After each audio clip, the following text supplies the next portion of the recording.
piece of advice I have for someone trying to succeed in the film industry or any creative space is, if you're doing what everyone else is doing, you're doing it wrong.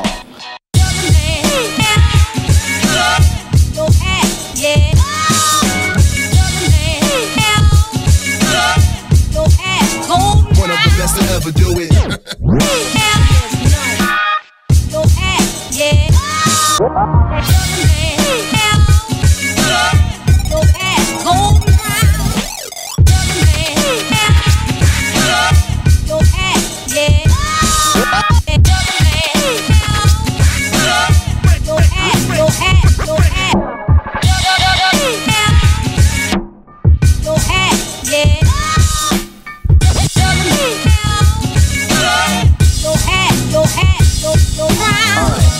What is freedom? I think I stole this from Bob Dylan, but maybe I stole this from Woody Guthrie.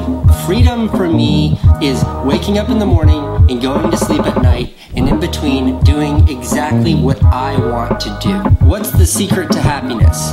The secret to happiness is finding something you love and then doing that for the rest of your life.